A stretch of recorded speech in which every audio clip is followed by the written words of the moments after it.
In the last video we saw how to use the sine law, which is really easy to remember and easy to use for the most part. But you need a specific set of information in order to be able to use the sine law. You need what I refer to as the matching pair. You need an angle and a side opposite it because you need to have that ratio. If you don't have a matching pair, then you can't use the sine law. So what do you do in a situation like the one pictured here, where we have one angle, angle A is 40 degrees, but we don't know what the side opposite angle A is. In fact, that's what we're looking for. But we do know what the other two sides are. So the side B is 20 and side C is 25. Well, we can approach it the same way we did with the sine law initially and turn it into two right triangles. So if we draw the altitude from C to the side opposite C, and we call the point where it intersects that side D, just as in the previous video, then we've got two right triangles. And it's not going to be quite as easy to work with these two right triangles, but we can use basic trig to figure out what the length of A is. So we'll start with the triangle on the left, and we can figure out CD using sine. So the sine of the angle A, 40 degrees, is equal to the opposite over the hypotenuse. That's CD over 20. So therefore CD is just equal to 20 sine 40. So far so good. The only trouble is in the last video, that's where we moved on to the triangle on the right, but we don't have enough information to do that because we don't know the angles and we don't know the other leg of the right triangle. However, we can find the other leg of the right triangle, BD, if we know what AD is, because we know what the side C is. And so if we can figure out what AD is using the triangle on the left, we can just subtract that from 25 and we'll get BD. So that's exactly what we'll do. Again, using the triangle on the left, this time we have to use cosine because AD is adjacent. So cosine of 40 is equal to the adjacent over the hypotenuse, and therefore AD is equal to 20 cos 40. Now, along the bottom there, if you just write out the equation of the two parts of AB, we have BD plus AD is equal to 25, and therefore BD is equal to 25 minus AD. And we've got an expression right above for AD, so we've got BD is equal to 25 minus 20 cos 40. All right, so let's think about what we've got on the right triangle. The triangle on the right triangle, we know the two legs. And so if we want to find A, we can just use Pythagoras. So using Pythagoras, we can say that A squared is just equal to BD squared plus CD squared. And actually, let's usually written the other way around. CD squared plus BD squared. So what is CD? Well, CD is just 20 sine 40.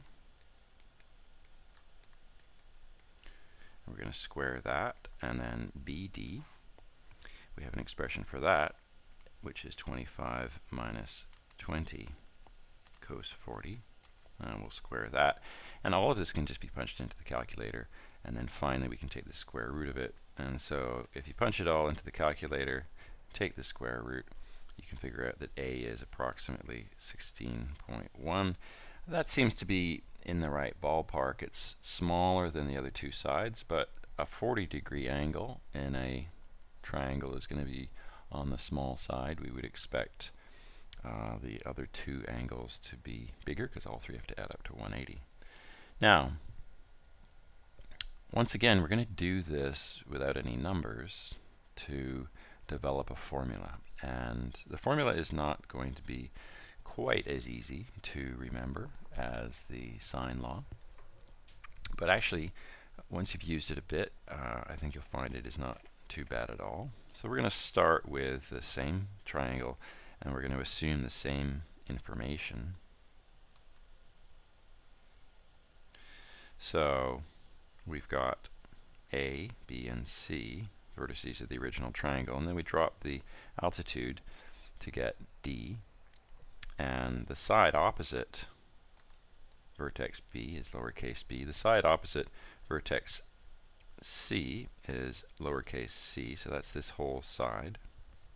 And we're going to be looking for A, and we will assume that we know what sides B and C are and what angle A is, so this is known.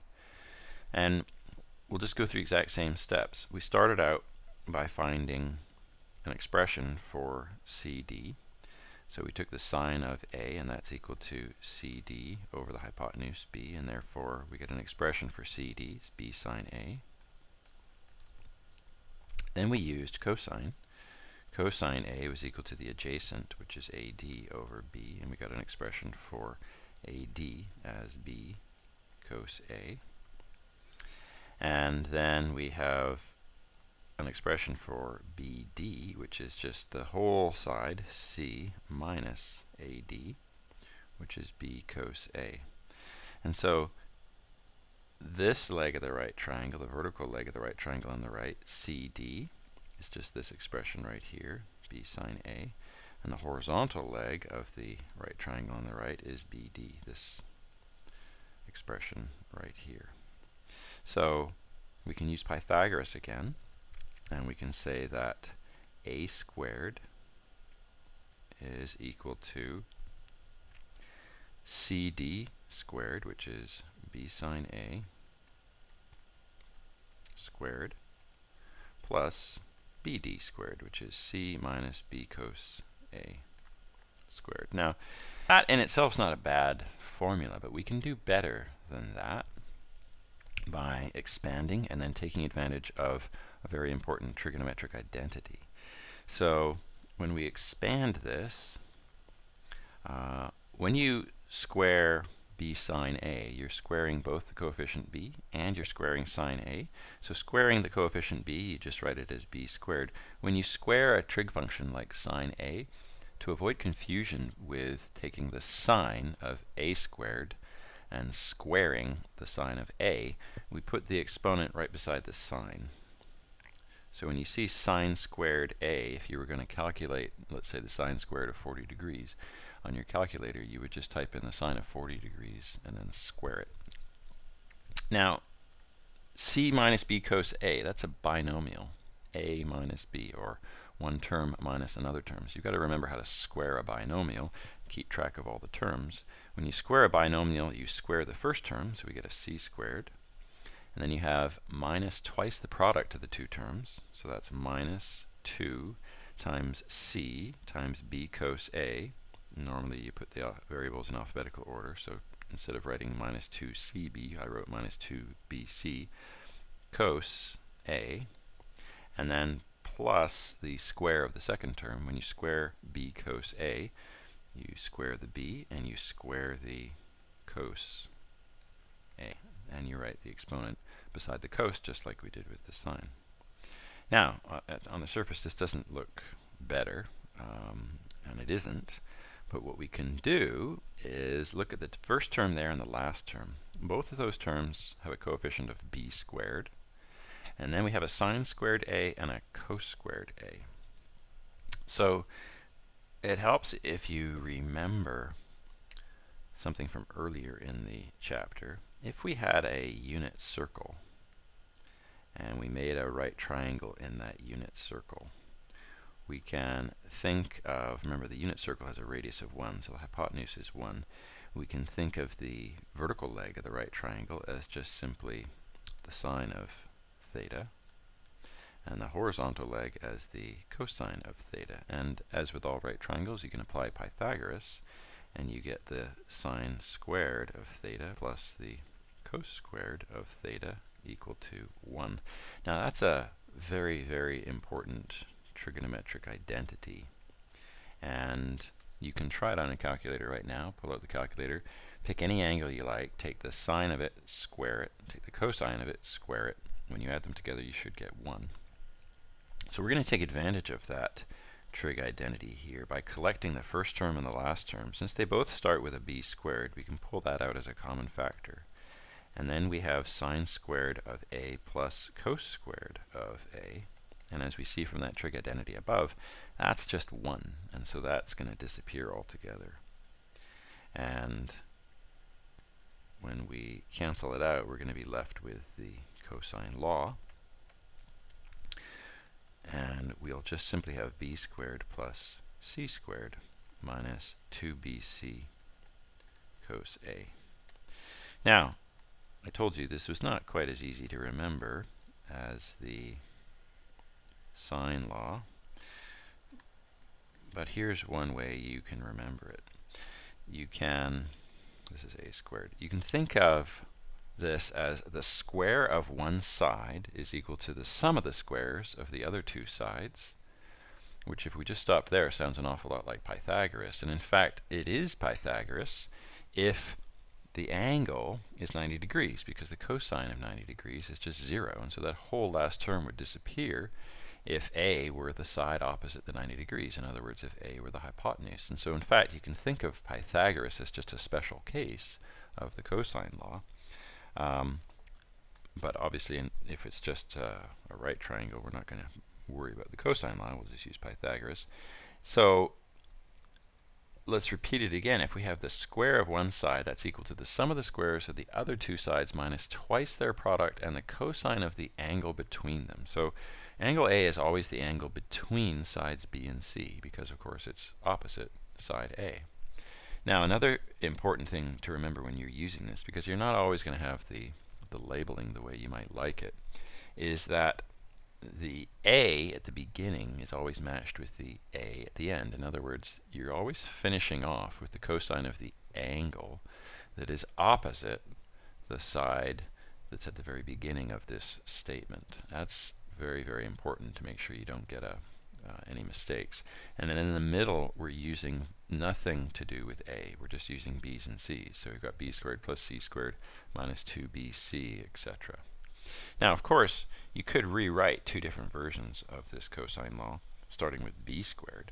So you could say, well, b squared is the sum of the squares of the other two sides. Well, the other two sides are a and c, so we could write this as a squared plus c squared minus twice their product, so 2ac cos b. Or you could start with c squared. C squared is equal to a squared plus b squared minus 2ab cos c. Now, I really don't recommend memorizing these other versions. I always just like to think of it as the square of one side is equal to the sum of the squares of the other two sides minus twice their product and the cosine of the angle between them. And that way you don't really have to worry about oddly labeled triangles or triangles that aren't really labeled at all. So let's see how we can apply this. And I will specifically choose to give you a triangle that really doesn't have any labeling at all. Let's say you know one angle, 50 degrees, and you know the two sides on either side of that angle, and they are 42 and 37, and we're looking for the third side of this triangle. Well, we obviously can't use the sine law. We don't have a matching pair. But we have exactly what we need to use the cosine law. And we can just start writing it out. The square of one side is equal to the sum of the squares of the other two sides. 42 squared plus 37 squared minus twice their product. So twice 42 and 37. And the cosine of the angle between them, cosine 50. So at this point, you just punch everything in to the calculator and take the square root, and it turns out that x is equal to approximately 33.7. Once again, that's in the right ballpark. If all three sides were the same length, all three angles would be 60 degrees. So an angle of 50 degrees is a little on the smaller side, and we would expect the side opposite the 50 there to be a little smaller than the other two. At this point, if we needed to find the other two angles, now we could use the sine law to find one of them, because now we have a matching pair. Now we have the 50-degree angle and the side opposite the 50-degree angle. Try not to use the rounded value you just calculated, though. Try to use the full precision that you've got in your calculator. And then, of course, once you've got one of the two missing angles, the third is very easy to subtract from 180. And then you would have solved this triangle. You would have figured out everything that you didn't know. Now, let's take a look at a slight different variation. What if you don't know any angles at all, but you know all three sides? So let's say you're looking for an angle, theta, and you know that this is a 9, 10, 11 triangle.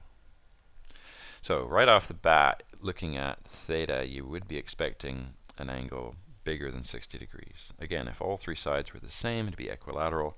All three angles would be 60, but the 11 is clearly the largest side here, so we want the largest angle, so it's got to be at least bigger than 60. That is a nice way to double check our answer just in case we make a mistake. So let's just start writing out the cosine law. You want to start with the side that is opposite the angle. So whether you're starting with an unknown and finishing with an angle that is known, or vice versa, which is our case here, you've got to have that sort of matching pair at either ends of the statement. So that's why we're going to start with 11. 11 squared is equal to the sum of the squares of the other two sides. So 9 squared plus 10 squared minus twice their product, 2 times 9 times 10 times the cosine of the angle between them.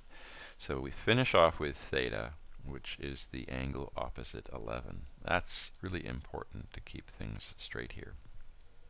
Now, when I'm solving these, I always like to bring the term involving the cosine over to the left. And so I'm just going to write this as 2 times 9 times 10 cos theta on the left, and I will subtract the 11 squared from both sides to bring that over to the right. 9 squared plus 10 squared minus 11 squared.